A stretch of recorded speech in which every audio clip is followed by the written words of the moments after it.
Well, welcome, everyone. It's good to see you. Welcome to our video audience and to those of you who are at Laketon Bethel this morning. My name is Sherwin. I'm the pastor there, and I'm doing this video remotely today at the home of Diane's cousins, Kathy and John Walstra. And they live right on White Lake, and I just thought that'd make a nice background.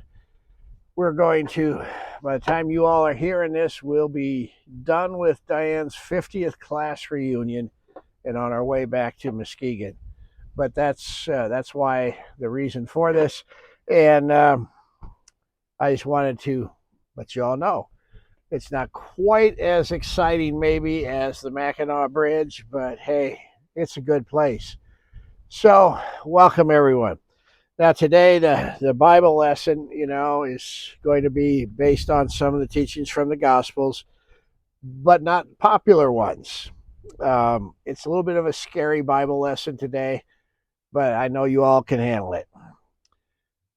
One of my favorite theologians, a fellow by the name of Rick Warren. He's a preacher, Southern Baptist. He's semi-retired now. He was at one of the largest churches in the United States, Saddleback Church in California, and I've always admired him. And he says that this life is three things. He says a temporary assignment, a trust, and a test. Well, the temporary assignment thing, I have no problem understanding. In my years as a pastor, I've conducted over 500 funerals, and I know that this life is a temporary assignment. Nobody gets out alive. The mortality rate is still 100% for everyone. So it is a temporary assignment. It's also a trust. It's where God checks us out to see how we're going to perform. It's kind of like a trust. He, hands us this property to take care of, which is our lives. And it's also a test. He wants to see how we're doing. Every day of our lives, we are being vetted for something. Now, that kind of thinking has produced various struggles in theological circles. The big one is universalism. And universalism is this teaching that God eventually lets everyone into heaven. They start off by asking the question, does God turn his own kids away? And many Bible scholars say no. They don't think so. Many think there's no such thing as hell. Some see hell as purgatory. And others see hell as a place where you can do what they call post-mortem repentance, or change your mind, repent after you die. All those things are heresy in the Reformed Church, so that's why I can't say I believe in them or not, and I really don't. We don't know that much. As Ken Hooker used to tell me when he was an elder around here, we'll ask him when we get there. There's another theologian recently deceased by the name of Dallas Willard. And Dallas had an interesting idea about heaven, about how to get saved. He said, God will let anyone into heaven who can stand it. So if you can imagine that, anyone who can stand it. But he asked the question, well, what about those who don't want to be there? And then he quotes, some classic literature that says, it's better to reign in hell than to serve in heaven. It's not a realistic notion. If there is a hell and the devil's in charge, you're not going to be reigning. You'll be serving. But here's the question that has always kind of haunted me. Is there anyone in heaven who just doesn't want to be there? Will God make people be there who don't want to be there? Now, the first chapter of John, we see some unique things. One of the things that we run across is the use of the word logos, which means word. But it means much more than that in Greek philosophy. The logos was the origin of life. It's the sustaining of life. It's this speech of God. And what some folks are saying these days is they've developed a doctrine called annihilationism, which says if you don't want to get on God's wagon, so to speak, He just simply removes the life force from you, the logos from you, the logos from you, and then you're done. See, because in John it says the logos is the source of life, that God created everything through the word. And so without the logos, there is no life. Now, does God eventually pull the plug and we cease to exist? Well, I don't know. I do know that when I was a kid, I was tortured with the thoughts of hell. It was really played up. You know, here's this God who's loving and peaceful and all that. But if this God did say through my teachers, if you don't serve me, I will torture you forever. Or if you don't want to be here, I'll just let you die. But the torture thing has been played up. See, fear is a very powerful motivator. I was scared as a kid. And who knows what decisions I've made based on fear. Pastors have learned, the church has learned throughout history, fear is a really good fundraiser. People who are afraid of spending eternity in hell will give more than those who don't. But folks, avoiding hell is the wrong reason to follow Jesus. That'd be like staying in a bad marriage because you don't want to be alone. Well, honey, I'm sticking with you because I don't like the alternative. That's not how it works for me. I'm in because the teachings of Jesus make life better. When I realized that, I started to believe the rest of the story. And now I'm trusting him to save me, just like that chair that's in the sanctuary of Laketon Bethel, the red chair where I've used hundreds of times, saying, just as you put your weight in that chair, trust that chair to hold you up, so you trust Jesus to save you. It's all grace. And that's what we need to understand. So we've got this grace. How then should we live? Well, Jesus had some things to say about that. And we're going to look at that very disturbing passage from Matthew chapter 25, where he talks about that. The first one of these, short paragraph, he says, when he finally arrives, blazing in beauty and all his angels with him, the Son of Man will take his place on his glorious throne. Then all the nations will be arranged before him, and he will sort the people out, much as a shepherd sorts out the sheep and the goats, putting sheep to his right and goats to his left. So Jesus here is intimating, he's saying there is going to be some sort of judgment, but it's not based on carnal activity the way I thought it was when I was a kid. It's not based on whether you smoke or drink or carouse or live a licentious and salacious life. It's not based on you're not going to hell because you listen to rock and roll.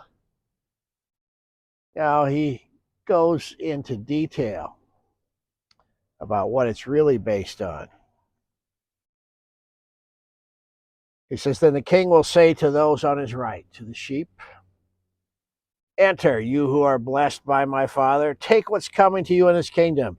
It's been ready for you since the world's foundation, and here's why. I was hungry, and you fed me. I was thirsty. You gave me a drink. I was homeless, and you gave me a room. I was shivering, and you gave me clothes. I was sick, and you stopped to visit. I was in prison, and you came to me. Interesting, isn't it? He's telling us to provide food and shelter and clothing to those who can't or won't do it on their own. And, you know, when I was younger, I always thought, well, this passage will make us all into enablers. It'll foster bad behavior. And there's others that fear that too. I've told you before about running around downtown Salt Lake City. There's signs up all the time saying, don't give beggars money. Don't give handouts to panhandlers. Instead, give the money to this one organization that screens them instead. So otherwise, you're going to enable it.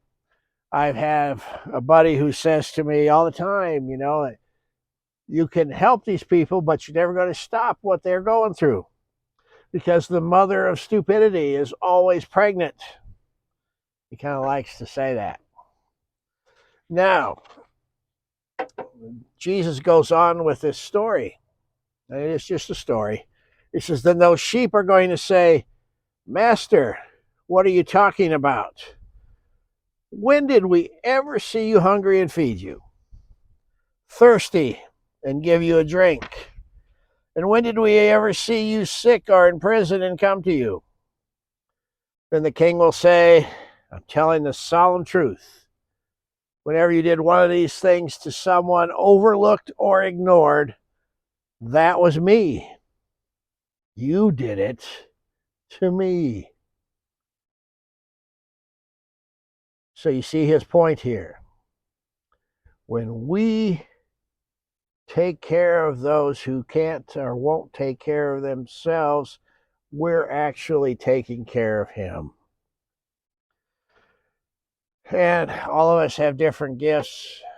I'm not very good at some of these, definitely. Probably most of them. I'm really not good at some. But I tried to do prison ministry as a volunteer many years ago. And since then, I've gone to visit people in prison.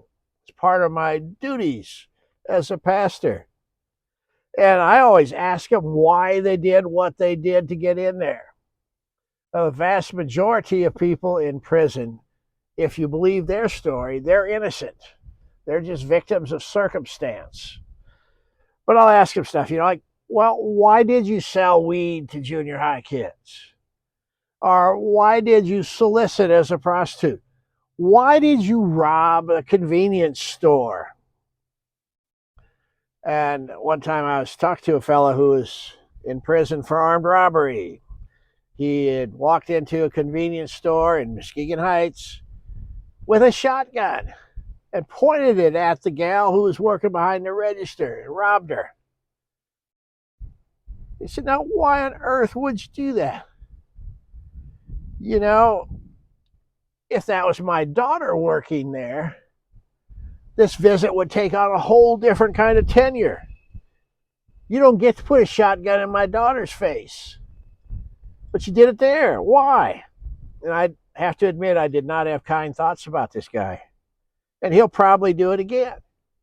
That's the sad part of it. I told him that he needed to be in prison because he might hurt people. Well, that's not very compassionate, I understand. But I'm way better at giving thirsty people beverages, way better at giving hungry people food, clothing. And I'm just glad there's others who can be compassionate towards prisoners. None of us can do it all. It goes on like this. This is verse 41 of Matthew 25. Then he will turn to the goats, the ones on his left, and say, get out, worthless goats. You're good for nothing but the fires of hell. And why? Because I was hungry and you gave me no meal. I was thirsty and you gave me no drink. I was homeless and you gave me no bed. I was shivering. You gave me no clothes. I was sick and in prison. And you never visited. Does he mean this literally? Will those who lack compassion for the losers of society end up in hell? That could be. Could be because what we do reflects what's on the inside. It could be that we have this internal issue going on, that we're narcissists. We only care for ourselves. Of course, that's not recommended by Jesus. It'll make you miserable. It won't make you happy. You'll become, if you live a self-centered life and not helping anybody, you're going to become more miserable than those who can't take care of themselves. I've seen that time and time again. So the passage goes on. Here's verse 44. Then those goats are going to say, Master, what are you talking about? When did we ever see you hungry or thirsty or homeless or shivering or sick or in prison and didn't help? He will answer them, I'm telling the solemn truth. Whenever you failed to do one of these things to someone who was being overlooked or ignored, that was me. You failed to do it to me. This is a part that makes me uncomfortable. But the presence of Jesus is in what society's losers, what society calls their losers. It's right there. I thought about that many times.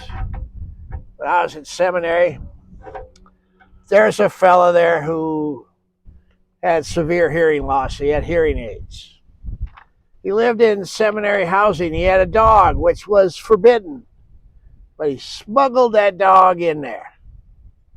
Well, it was a good dog, but a big dog. The dog ate his hearing aids one night. Hearing aids were shot. He didn't have any money. We did a fundraiser for him. Got the money raised and got him some new hearing aids. He kept showing up for class drunk and eventually got kicked out of seminary for alcoholism. Should someone like that be helped? Should we let him suffer? Tough question. According to this passage, we better err on the side of grace. Verse 46, last verse. Then those goats will be herded to their eternal doom, but the sheep to their eternal reward. Literally, it talks about eternal punishment here. To be pushed into that, they use the Greek word kolazo, which means to dock. If you look at this picture of the Rottweilers, Rottweilers in the United States are traditionally have their tails chopped off. That's called docking. In Europe, that's not the case, but in the United States, you can't show a Rottweiler who has tail. It's not considered a real Rottweiler. Well, to dock someone's tail is kolazo. And that's what this passage is saying. The goats will be cut off, separated from the blessings. It's obvious what Jesus is getting at here. We have to take care of those who aren't taking care of themselves. People who have made mistakes. People who will likely repeat mistakes. You and I are called to be instruments of grace. Jesus came and went, and now he expects you and I to carry out his ministry. We're called to give food, which we're doing as much as we can. We're called to give clothing to those who need it. We're called to provide shelter for those who need it. We're called to visit people in prison, as hard as that might be for some of us, including myself. But we're all just a few bad choices away from needing this kind of help. So we got to help out. It's what we're called to do, even if we don't like it. There's some good, positive news in this passage, too. We can get special blessings from God for our behavior. See, when somebody's having a run of bad luck, God blesses those who pay attention to them, even if their run of bad luck is self-inflicted.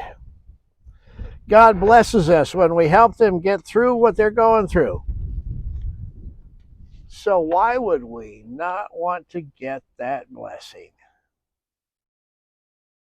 That's what I have for today based on Matthew 25. I think that next week will be a few chapters down the road in Matthew. Good to see all of you, and as always, thanks for listening. As always, thanks again for joining us. We have 2 services on Sunday morning, and if you're in town, we'd invite you to come, once at 9 o'clock and once at 11 o'clock. And if you wish to support Laketon Bethel, you can go to laketonbethel.org and follow the steps there on our website. Or you can just look at this QR code, scan it in with your phone, and you can give through Secure Give, and all your gifts will go directly into our account. Thank you so much, and we'll see you next week.